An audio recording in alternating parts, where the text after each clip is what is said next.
Si tu es sur cette vidéo, c'est que tu veux scaler ton business à plusieurs dizaines de milliers d'euros par mois et que tu es bloqué généralement en dessous de 5 chiffres mensuels.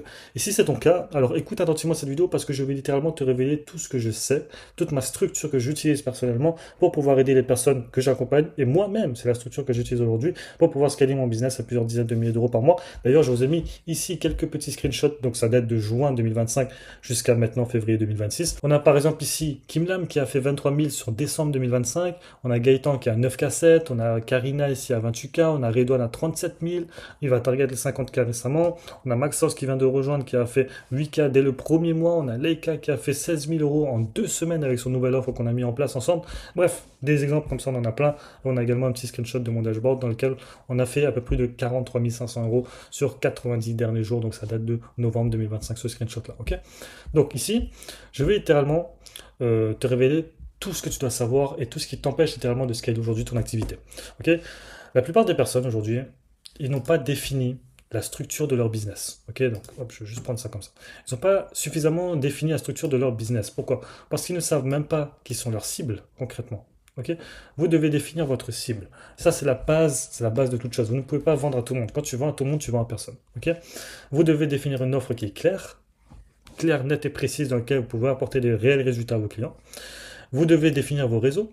Sur quels réseaux vous voulez être présent? Quelle est votre source d'acquisition aujourd'hui? Ok, qui vous êtes. Ok, les gens doivent savoir qui vous êtes aujourd'hui. Quand les gens ils tombent sur votre profil, quand les gens vous contactent, quand les gens, bref, quand les gens ont conscience de votre existence, ils doivent savoir qui vous êtes, qu'est-ce que vous faites concrètement. Ok, ils doivent également, pardon, savoir qui vous êtes.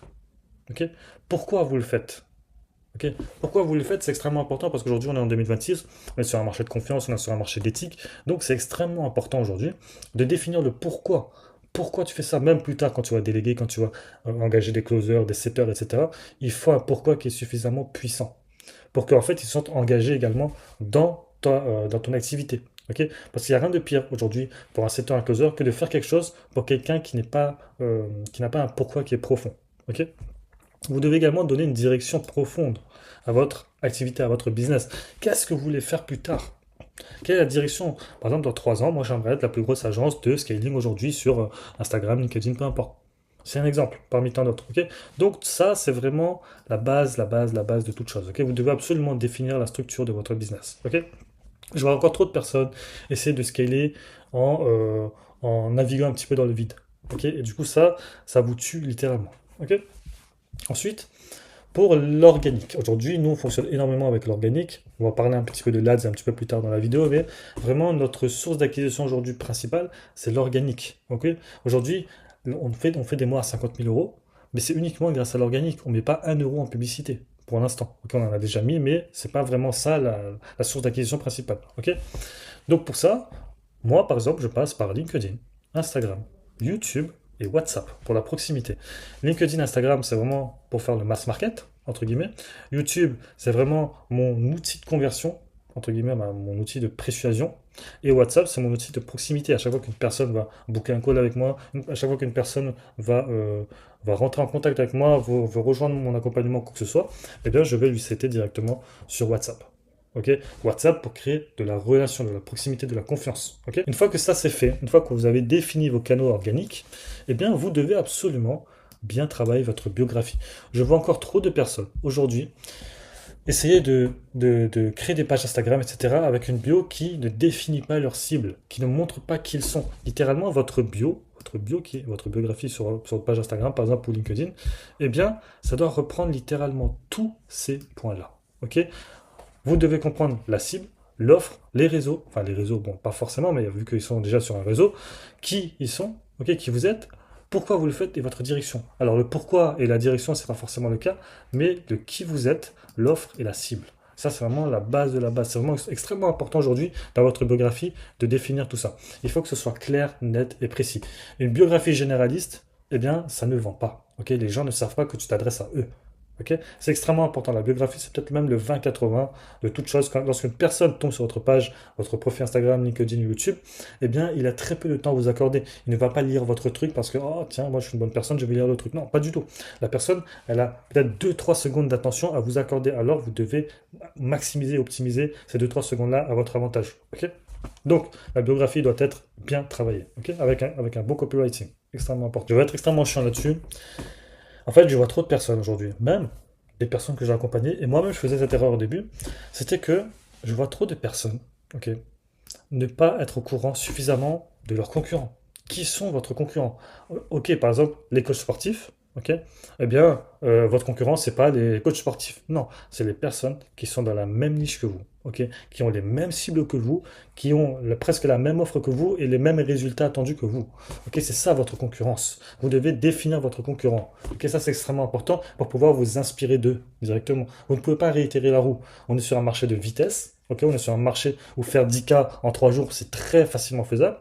Eh bien, pour ça, vous devez faire de la vitesse. Vous ne pouvez pas réitérer, enfin, vous devez réitérer, pardon, mais vous ne pouvez pas recréer un nouveau truc. Ok, vous devez vous inspirer de ce que fait la concurrence directement, notamment sur le marché US. C'est un petit tip que je vous donne. Le marché US a généralement 3 à 5 ans d'avance sur nous. Alors, allez copier sur le marché US, littéralement. Le marché US, vous pouvez littéralement, en fait, copier-coller la chose, copier-coller le concept et le calquer en France. Et ça va marcher, parce que c'est le marché US. Ok. Donc, ensuite, trop de personnes ne définissent pas concrètement leur cible. Vous ne savez pas qui est-ce que vous ciblez. Ok, c'est extrêmement important. Vous ne savez pas non plus traiter les douleurs. Ça, c'est trop important. Si aujourd'hui, vous n'arrivez pas à traiter vos douleurs, eh bien, vous n'allez pas avoir suffisamment de case studies, vous n'allez pas avoir suffisamment de résultats. Et du coup, vous n'allez pas pouvoir maximiser vos preuves, votre social proof et votre conversion. Aujourd'hui, beaucoup de clients qui viennent aujourd'hui chez nous, ils viennent par du bouche-oreille parce que, ah, tiens, telle personne a eu des résultats, et bien moi aussi, je pourrais avoir des résultats. Ok. Donc vous devez savoir traiter les douleurs correctement. Vous devez faire, si vous n'avez pas encore d'offres extrêmement puissantes, extrêmement solides, vous devez créer ce qu'on appelle un MVP. Un MVP, c'est Minimum Viable Product. C'est une douleur, un mécanisme pour résoudre ce problème-là, cette douleur-là, et du coup un résultat. C'est tout. Et en fonction de ça, en fonction des résultats, vous avez traité les douleurs au fur et à mesure, vous avez maximisé votre preuve, votre conversion. Du coup, à ce moment-là, vous allez pouvoir réitérer en fonction de ce que vous avez eu ici, vous allez pouvoir réitérer en fonction des retours que vous avez et pouvoir améliorer votre MVP. Et doucement, doucement, ce MVP va devenir une offre de scaling, une offre d'accompagnement, bref, peu importe, une offre qui est solide. Ok. C'est ça que vous devez faire aujourd'hui. Ensuite, vous devez vous positionner en tant qu'expert et maximiser votre crédibilité. Aujourd'hui, on est sur un marché de confiance, on est sur un marché où il y a beaucoup d'experts qui popent tous les jours, alors qu'ils sont nuls à chier, ok, pour être totalement transparent. Et en fait, là, c'est là où vous allez pouvoir vous différencier de la masse. Ok. Parce que vu que vous allez être positionné en tant qu'expert et vous allez maximiser votre crédibilité grâce à la preuve sociale, grâce à votre mécanisme qui vous rend unique, et parce que vous utilisez littéralement le mécanisme que vous vendez à vos clients, littéralement, eh bien, là, vous allez maximiser tout ça. Ok, c'est extrêmement important. Aujourd'hui, les gens n'achètent pas qu'une formation, les gens n'achètent pas un accompagnement, les gens, ils achètent le gourou, la personne qui est derrière l'écran, la personne qu'ils voient sur leur feed Instagram. Ok. Et du coup, pour ça, ils vont acheter uniquement d'experts. Aujourd'hui, vous allez acheter Alex Hormozy, vous allez acheter Russell Brunson, vous allez acheter Tai Lopez, vous allez acheter Mathis Cloud, par exemple. Parce qu'il a un positionnement d'expert sur le marché. Ok. Il est crédible parce qu'il a des résultats et qu'il utilise lui-même ce qu'il vend aujourd'hui à sa communauté. Ok. Et ensuite, vous devez créer de la connexion. Okay. Vous devez créer un lien émotionnel qui est suffisamment puissant grâce à votre contenu. Le contenu organique. Okay. Vous devez créer du lien émotionnel. Vous devez faire en sorte que les personnes se reconnaissent là-dedans. Okay. Et qu'ensuite, entre eux et vous, eh bien, il y a une connexion déjà directement. Les gens savent que même en regardant votre contenu, ah, en fait, ça c'est Karim. Je reconnais, c'est son contenu, ça. Okay. Et je me reconnais dans ce qu'il dit, en fait. Vous devez faire du storytelling. Vous devez partager des anecdotes, bref, plein de choses comme ça pour créer de la connexion avec votre prospect. Ok. Extrêmement important. Ensuite, une fois que le contenu c'est check, ok, une fois que ça c'est good, eh bien vous avez défini votre cible. Forcément, vous avez respecté les codes d'Instagram, les codes de LinkedIn, etc. Vous êtes abonné au PDG, enfin au CEO de Instagram, etc. Du coup, vous êtes au courant de ce qui fonctionne, ce qui ne fonctionne pas. Ok. Vous devez être au courant absolument de tout. Ok. Donc, une fois que, entre guillemets, vous avez posté suffisamment de contenu, vous avez donné suffisamment de reach à votre compte, eh bien votre cible va être trouvée plus rapidement parce que forcément Instagram va vous mettre en avant, LinkedIn va vous mettre en avant. Ok. Donc ça déjà c'est extrêmement important. Donc le contenu c'est la base de toute chose. Ensuite vous avez la cible que vous devez être définie, etc. Et du coup là c'est entre guillemets la victoire. Ok. C'est à ce moment-là que vous allez pouvoir scaler massivement votre activité. Ok. Donc ensuite j'ai trop de personnes, encore une fois, pour revenir à la douleur, qui ne savent pas comment targeter la douleur et comment faire comprendre à son prospect qu'il a justement une douleur. Ok.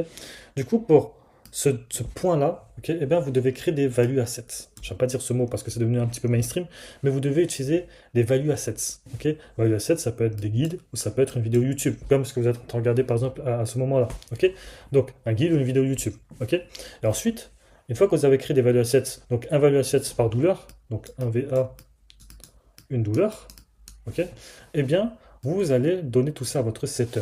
Votre setter, ensuite, son objectif, ça va être de contacter toutes les personnes qui ont interagi avec votre compte, toutes les personnes qui ont commenté, toutes les personnes qui ont liké, toutes les personnes qui se sont abonnées, faire de l'inbound, de l'outreach, etc.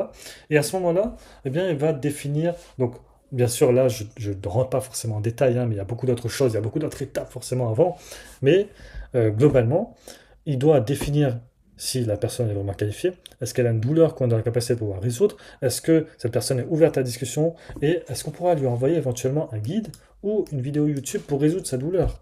Aujourd'hui, une personne ne va pas vous accorder du temps et encore moins de l'argent si elle n'est pas convaincue que vous êtes vraiment dans la capacité de pouvoir l'aider et qu'elle n'a pas suffisamment confiance en vous. On est en 2026, encore une fois, on est sur un marché de confiance. Ok, donc, vous devez créer de la confiance à travers vos value assets directement ici. Ok, et à ce moment-là, eh bien, une fois que tout ça sera fait, il y aura le call, il y aura bref, tous ces trucs comme ça. Et à ce moment-là, cette personne deviendra un client. Ok, donc ça c'est extrêmement, extrêmement, extrêmement important. Ok, ça c'est le schéma que vous devez mettre en place dans votre activité. Ok, et c'est exactement ça qu'on met en place avec les personnes avec qui on travaille aujourd'hui. Ok, alors restez encore une fois jusqu'à la fin parce que vous allez pouvoir accéder à un school avec énormément de ressources, énormément de value complètement gratuitement. Ok, ensuite, là on va parler un petit peu des ads.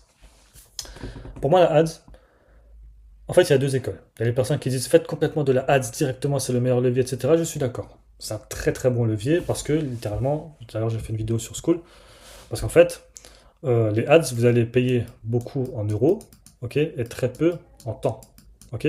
Alors que l'organique, c'est littéralement l'inverse. Vous allez payer beaucoup en temps et très peu en euros, ok. Du coup, il faut savoir, en fonction de votre budget, eh bien, vous allez pouvoir décider directement d'aller en ads ou pas. Mais généralement, il vous faut un gros budget. Ok, les personnes qui vous disent qu'il faut mettre 10 euros par jour, c'est faux. Ok, ça c'est pas possible aujourd'hui. À part si vous faites des last to follow, encore, ça c'est vraiment pour les personnes qui n'ont pas beaucoup de budget. Et moi je pars du principe que vous devez avoir suffisamment de contenu organique pour pouvoir faire de la ads. Ok, pourquoi est-ce que je vous dis ça? Parce que aujourd'hui, si vous faites du contenu organique, ok, eh bien, déjà ça vous demande peu d'argent ou quoi que ce soit. Vous allez pouvoir convertir facilement les personnes. Aujourd'hui, les gens, vraiment c'est extrêmement important. Ils pensent que, ok, je fais de la ad, ça va me demander moins d'énergie, etc., mais un petit peu plus d'argent. Pas du tout le cas. Parce qu'au final, ce qui se passe, c'est quoi? C'est que, si vous regardez même sur YouTube, toutes les personnes vont vous dire, bah, en fait, non, à partir de 100, 200 créatifs, là, tu commences vraiment à travailler. Ok, parce que tu prends de l'expérience, etc., etc., etc. Ok, ou tu donnes du reach. Parce qu'au début, comme je l'ai marqué, alors je sais plus où ça, ici, bridé par Meta, au début, tu seras bridé par Facebook, Instagram. Du coup, ils ne vont pas forcément performer tes publicités. Ok, donc c'est extrêmement important. Aujourd'hui, il faut faire beaucoup plus de créa, peut-être même plus de créatifs que si tu faisais des réels Instagram, par exemple. Ok, donc ça, c'est important. Et généralement, moi, je ne fais pas de ads avant 50 000 euros. Ok, je fais de full organique. Ok, 50 000 euros. Une fois que j'atteins 50 000 euros, je peux éventuellement songer à faire du retargeting ou à faire de la ads to follow. Ok, en fonction de mon budget encore une fois. Mais bon, je pars du principe que si tu fais 50K, tu as du budget pour mettre en ads. Ok. Ensuite, tu dois uniquement l'utiliser pour booster ton organique. Aujourd'hui, si tu fais de la ads qui performe, alors tu es sûr qu'elle va performer en organique. Ok. Et donc inversement, tu dois, en gros, c'est un petit peu comme une petite boule de neige, ok, qui grossit doucement, doucement. Et donc quand tu mets de la ads directement, hop, voilà, ça marche comme ça. En gros, la ad, c'est pour redonner un coup de boost à l'organique que Meta ne remet plus en avant. Ok, avec les personnes qui regardent votre contenu. Ok. Ensuite, toutes les personnes, donc ça revient un petit peu sur le budget. Toutes les personnes qui vous disent 10, tu mets 10 balles par jour, ça suffit. Non, c'est minimum 50 à 80 euros par jour minimum. Ok, sur le marché français. Imaginez sur le marché US, c'est 150, 200 balles par jour. Ok. Donc, ensuite, les ads, comme je le disais tout à l'heure, si les ads fonctionnent directement, alors l'organique fonctionne aussi. Et inversement, si l'organique fonctionne, alors la ads va fonctionner. Ok, mais c'est d'abord l'organique, puis la ads. C'est vraiment la suite logique, littéralement. Ok. Vous devez mettre en place des VSL, vous devez avoir des call setters, vous devez avoir des calls SMS également, vous devez avoir des liens calendrier, etc. Donc, juste avec tout ça là, on voit tout de suite que si vous faites moins de 20 000, 30 000, ça vaut pas le coup pour l'instant de se lancer en ads parce que littéralement, vous pouvez faire des mois à 6 chiffres uniquement avec de l'organique.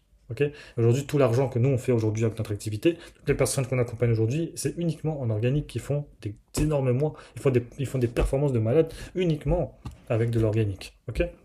Donc ça, c'est extrêmement important. Ensuite, une fois que tout ça c'est fait, vous devez mettre en place les ambassadeurs et les upsells au pourcentage.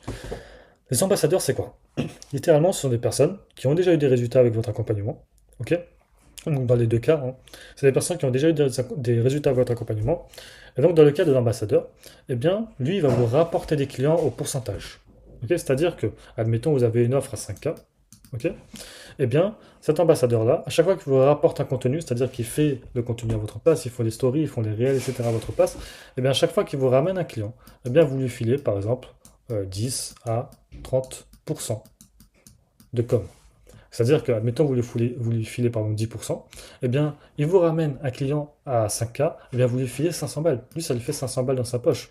Et imaginez, ça vous fait 500 balles, il vous reste quand même 4500 ici. 4K5 ici. Imaginez 4K5 en faisant rien du tout. Ok. Littéralement, le prospect, il est déjà chaud, il arrive en call, vous aurez 2-3 objections à couvrir, mais sans plus, quoi. Ok. Donc, ça vous fait 4K5 comme ça. Imaginez, vous faites ça avec plusieurs clients, vous faites ça avec 10 clients, ça vous fait 45 000 euros. Avec 10 clients, vous leur filez 5 000 balles au total. Je préfère donner 5 000 balles et avoir 45 000 euros sans presque rien faire, quoi, personnellement. Ok. Donc, ça, c'est extrêmement important, uniquement pour les personnes qui ont déjà des résultats avec votre accompagnement. Ensuite, vous pouvez également proposer des upsells au pourcentage. Ok, c'est-à-dire que, admettons, aujourd'hui, nous, c'est exactement comme ça qu'on fonctionne. Aujourd'hui, on vous permet d'aller chercher 10, 20, 30 000 euros de chiffre d'affaires dans votre activité. Ok. Donc, on a couvert notre engagement. Maintenant, vu que vous m'avez déjà payé, ok, on a apporté des résultats, eh bien, vous allez encore me faire confiance pour aller chercher des plus gros résultats. Maintenant, admettons, on veut aller chercher la barre des 50K, ok, avec votre activité. Eh bien, à ce moment-là, qu'est-ce qui va se passer? Eh bien, on va mettre en place des nouvelles stratégies, ok, on va mettre en place des nouvelles méthodes, on va recruter des players, on va recruter des call setters, on va recruter plein de choses comme ça pour aller chercher des plus gros résultats. Mais derrière, nous, on va prendre une petite commission, 5-10%, ok, sur votre chiffre d'affaires. Ce qui fait que nous, ça nous fait du MRR, ok, du recurring. Comme ça nous fait de l'argent sans presque travailler, en réalité, parce qu'en fait, les personnes, ils travaillent à notre place. Ok. Et c'est exactement ça que vous devez faire également dans votre activité. Et à ce moment-là, eh bien, vous allez avoir un business qui va doucement, doucement over-deliver sans votre présence. Ok. Donc ça, c'est extrêmement important. Ok. Donc vous prenez un pourcentage à partir d'un moment. Ok. Donc, ça, globalement, c'est la stratégie. Alors, je ne suis pas rentré forcément dans les détails, sinon la vidéo, elle va durer 45 jours. C'est pas l'objectif ici. Ok. D'ailleurs, j'ai créé un groupe School complètement gratuit dans lequel je partage énormément de ressources, énormément de value complètement gratuitement. J'ai mis ici plus de 50 000 euros de ressources complètement gratuites. Ici, littéralement, il faut savoir que tous les mois, je spends entre 5 et 15 000 euros chez le marché US. Le marché français en termes de formation, en termes de consulting, en termes d'accompagnement, pour moi-même pouvoir développer mes compétences. Parce que moi, si je gagne plus d'argent, et bien forcément mes clients gagnent plus d'argent. Eh bien, toutes les ressources, tout ce que j'apprends littéralement dans les accompagnements, dans les calls de consulting que j'ai, eh bien, je les mets sous forme de PDF et je vous fournis absolument tout dans ce school qui est complètement gratuit. Donc déjà en termes de value, ce coffre-fort que j'appelle ici, coffre-fort d'Archimède, dépasse littéralement toutes les formations du marché. Ok, tous les accompagnements littéralement du marché. Ok. En plus de ça, je vous fais des vidéos. Ok, dans lesquelles je partage énormément de ressources, énormément de tips, énormément d'astuces littéralement que vous allez pouvoir appliquer directement dans votre activité qui va vous rapporter un x2, x3, x4, x5 dans votre activité sans forcer. Ok, c'est vraiment des trucs que j'ai appris, que certaines personnes vous feraient payer plusieurs dizaines de milliers d'euros s'il faut. Ok. Alors, si vous voulez le rejoindre, vous avez juste à cliquer sur le lien qui se situe juste dans la description. Vous allez pouvoir rejoindre tout ça complètement gratuitement. Ok. Donc, j'espère que vous avez appris des choses. J'espère que vous avez compris un petit peu, que ça vous a un petit peu mis de la clarté dans votre activité et ce que vous allez pouvoir mettre en place pour la suite. Je compte sur vous pour me faire un petit feedback éventuellement sur la vidéo, ce que vous en avez pensé et de l'appliquer directement dans votre activité.